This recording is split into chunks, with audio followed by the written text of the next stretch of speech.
Hello दोस्तों, कैसे हैं आप सब। आज हम लोग पढ़ेंगे क्लास 10th का केमिस्ट्री लेसन नंबर 4।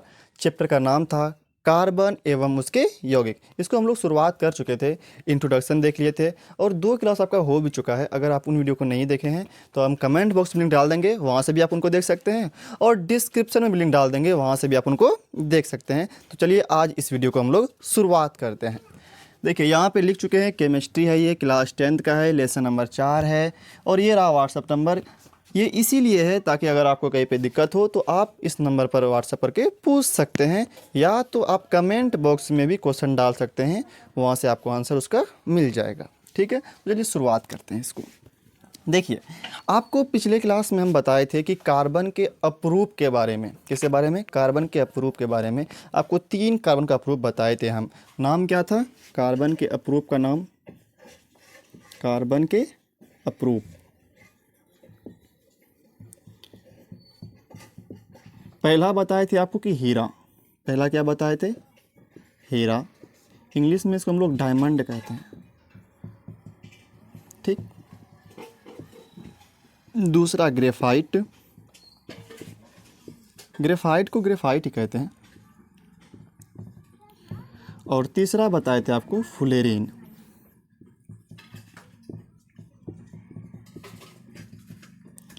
फुलेरिन, ठीक है।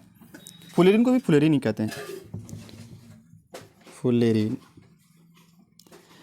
अब देखिए, ये तो था कार्बन का अप्रूफ, हीरा, ग्रेफाइट, फुलेरिन। आपसे पूछा भी जाए हीरा क्या है? कार्बन का अप्रूफ है। ग्रेफाइट क्या है? कार्बन का अप्रूफ है। मतलब हीरा ग्रेफाइट जो होता है वो कार्बन के परमाणुओं से ही मिलकर बना होता है। ठीक है, तो हम क्या करेंगे आज की वीडियो में, इन सब के बारे में एक एक करके बारी बारी से जितना भी इसके बारे में चीज़ होता है उन सबको हम लोग डिटेल से पढ़ेंगे, क्योंकि कार्बन के बारे में पढ़ रहे हैं तो कार्बन के अप्रूप को भी पढ़ना होगा हम सबको।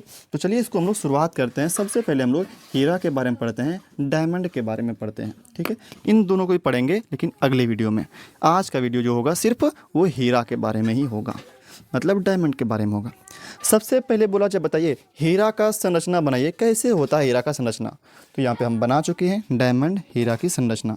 ये हीरा का क्या है? संरचना है। ठीक है, अगर आपसे पूछा जाए बताइए हीरा की संरचना कैसी होती है, किस आकार की होती है, तो हम लोग बोलेंगे, पहले आप फिगर देख लीजिए फिर आप अपने से बोलिएगा कि कैसी इसकी संरचना होती है। जैसे यहाँ पे अगर आप देखें, इसको पकड़िए, आप इसको पकड़िए तो यहाँ पे कार्बन परमाणु देखा गोल जैसा, फिर यहाँ से जुड़ा हुआ है,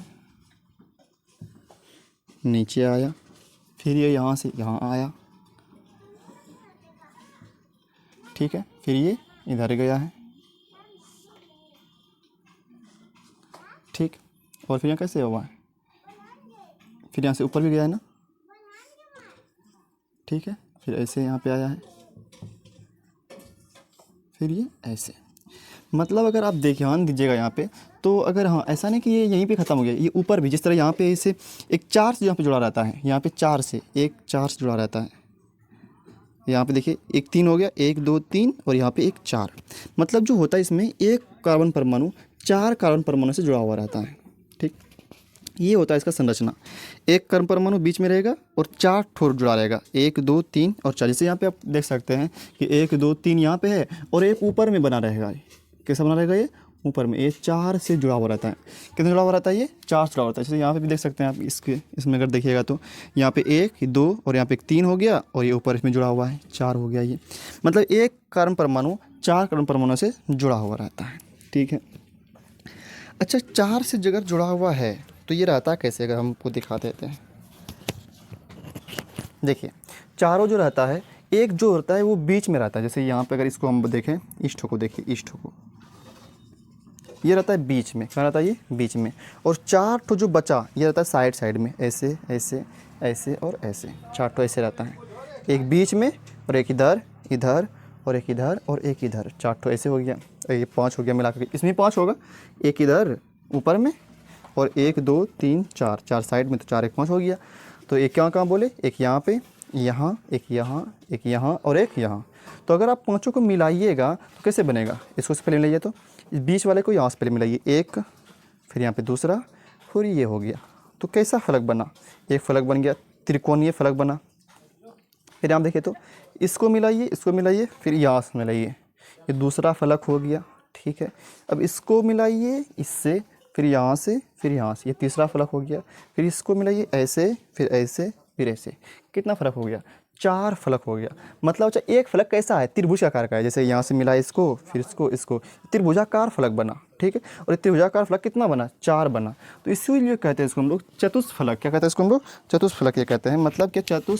4 बनाना चतुष्फलक को कहते हैं हम लोग टेट्रा। क्या कहते हैं इसको हम लोग? टेट्रा। जैसे अगर एक रहता तो मोनो कहते हैं, 2 रहता तो डाई कहते हैं, 3 रहता तो ट्राई कहते हैं, और 4 रहेगा तो हम लोग टेट्रा कहते हैं। क्या कहते हैं? टेट्रा कहते हैं। इसलिए बोला जाता है इसका जो संरचना होता है कैसा होता है? टेट्राहेड्रॉन। क्या होता है? टेट्राहेड्रॉन होता है। अगर आपसे पूछा जाए बताइए हीरा की संरचना कैसी होती है?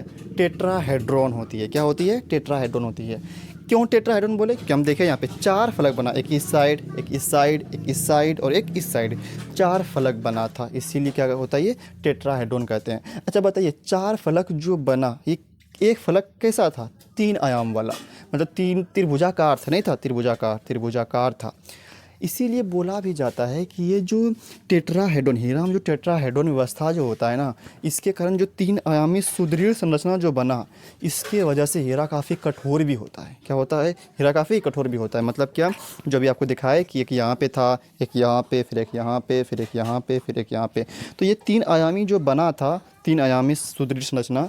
और इसका कितना बना था? ये 3 आयामी संरचना कितना था? क्या फलक था इसमें? 4 फलक था, एक इधर 2, एक 3 और एक 4। तो 3 आयामी वाला 4 सुदृढ़ संरचना बनता है। मतलब टेट्राहेड्रल व्यवस्था के कारण 3 आयामी वाला सुदृढ़ संरचना बनता है। इसीलिए कहते हैं हम लोग हीरा काफ़ी क्या होता है? कठोर भी होता है। अच्छा आपसे क्वेश्चन पूछा जाए बताइए हीरा काफ़ी कठोर होते हैं क्यों? क्या बोलेंगे? बोलेंगे क्योंकि हीरा में टेट्राहेड्रॉन व्यवस्था के कारण 3 आयामी सुदृढ़ संरचना बनती है। इसीलिए हीरा काफ़ी कठोर होते हैं। 3 आयामी क्यों बोले? क्योंकि त्रिभुजाकार जो बना था इसलिए 3 आयामी हो गया ये। तो सबसे पहली बात, हीरा की संरचना कैसी होती है? टेट्राहेड्रॉन होती है। दूसरी बात, हीरा काफ़ी कठोर होते हैं क्यों? क्या बोलेंगे? क्योंकि हीरा में टेट्राहेड्रॉन व्यवस्था के कारण या टेट्राहेड्रल व्यवस्था के कारण, हेड्रॉन या हेड्रल एक ही बात होता है, टेट्राहेड्रल व्यवस्था के कारण 3 आयामी सुदृढ़ संरचना बनती है। इसीलिए हीरा काफ़ी कठोर होते हैं। ठीक है। अगला बात आपसे पूछा जाए बताइए हीरा विद्युत के क्या होते हैं? सुचालक होते हैं या कुचालक होते हैं? तो याद रखिएगा, समझिए पहले इस बात को, हीरा विद्युत के सुचालक होते हैं कुचालक। देखिए आपको पता है कि ये कार्बन के परमाणु से मिलकर बना होता है हीरा, ठीक है, मतलब कार्बन ही है।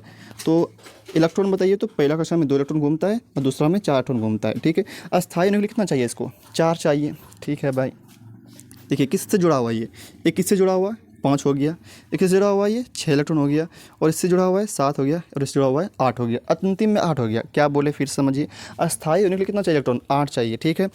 ये 4 तो अंतिम में है ही, और ये 4 से साझेदारी करेगा तब हो जाएगा 8 हो जाएगा अंतिम में। ये अंतिम में 4 है ही, इसके अंतिम में 4 इलेक्ट्रॉन है, 1 2 3 4 इलेक्ट्रॉन है। और देखो ना, ये इलेक्ट्रॉन इससे साझेदारी कर लिया, इस कार्बन से जुड़ गया, ये इलेक्ट्रॉन इस कार्बन से जुड़ गया, ये इलेक्ट्रॉन इस कार्बन से जुड़ गया, और ये इलेक्ट्रॉन इस कार्बन से जुड़ गया। मतलब ये वाला इससे, ये वाला इससे, ये वाला इससे और ये वाला इससे।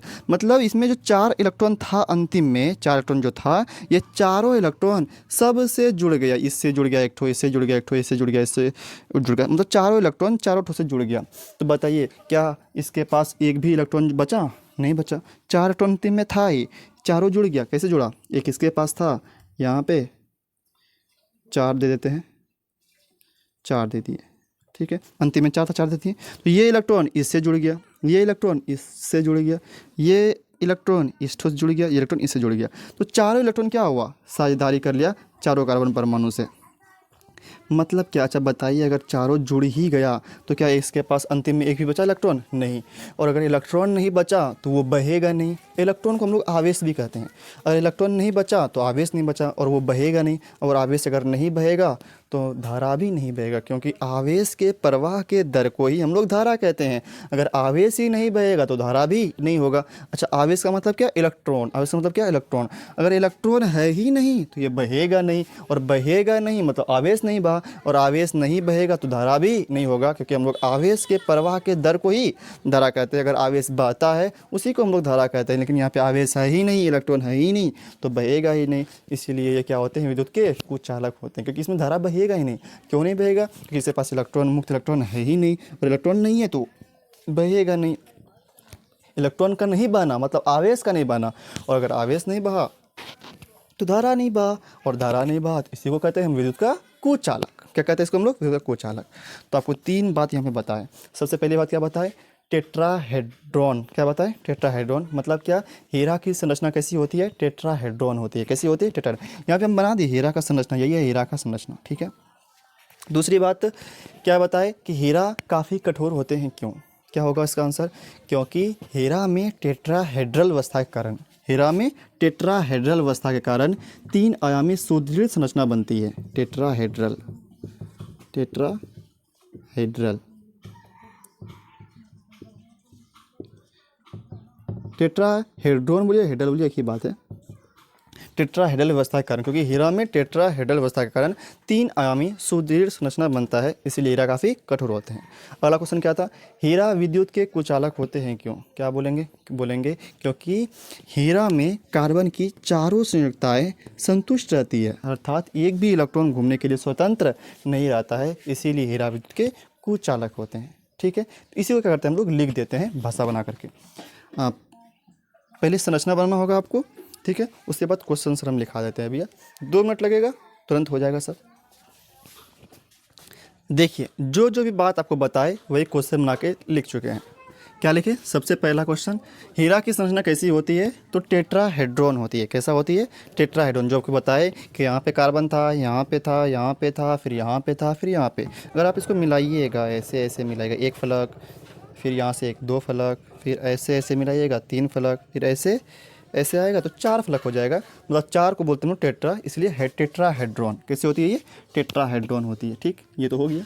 दूसरा, हीरा काफ़ी कठोर होता है, क्यों? तो क्योंकि आप क्या देखें, टेट्राहेड्रल अवस्था देखें इसमें, 4 फलक देखे इसमें, और चारों फलक कैसा था? 3 आयामी था, त्रिभुजाकार। ऐसे जो बनाया आप, ये त्रिभुजाकार है ये। तो 3 आयामी सुदृढ़ संरचना बनता है। क्या बोलेंगे? क्योंकि हीरा में टेट्राहेड्रल अवस्था के कारण 3 आयामी सुदृढ़ संरचना बनती है, इसीलिए हीरा काफ़ी कठोर होते हैं। वही बात लिखें यहाँ पे, क्योंकि हीरा में टेट्राहेड्रल अवस्था के कारण 3 आयामी सुदृढ़ संरचना बनती है, इसीलिए हीरा काफ़ी कठोर होते हैं, ठीक है। ये भी हो गया। फिर अगला बात, हीरा विद्युत के कुचालक होते हैं, क्यों? हीरा विद्युत के कुचालक होते हैं क्यों? क्योंकि एक कार्बन परमाणु क्या होता है, वो 4 से जुड़ा हुआ रहता है। किस जुड़ा हुआ रहता है? 4 जुड़ा हुआ रहता है। और कार्बन का हम पढ़े हैं, कार्बन के बारे में, कि उसके अंतिम में 4 इलेक्ट्रॉन रहता है, और वो चारों अगर 4 ठो से जुड़ा हुआ ही है तो एक भी इलेक्ट्रॉन बचता नहीं है घूमने के लिए। इसीलिए अगर इलेक्ट्रॉन घूमने के लिए बचा ही नहीं तो बहेगा ही नहीं, वो घूमेगा ही नहीं, मतलब आवेश घूमेगा ही नहीं, आवेश बहेगा ही नहीं। और अगर आवेश नहीं बहेगा तो धारा कहाँ से आएगा? इसलिए बोलते हैं इसको हम लोग कुचालक होता है। वही लिख दिया यहाँ पे, क्योंकि हीरा में कार्बन परमाणु की चारों संयुक्ता संतुष्ट रहती है, अर्थात घूमने के लिए एक भी इलेक्ट्रॉन स्वतंत्र रूप में नहीं पाया जाता, इसीलिए हीरा विद्युत के कुचालक होते हैं, कुचालक होते हैं।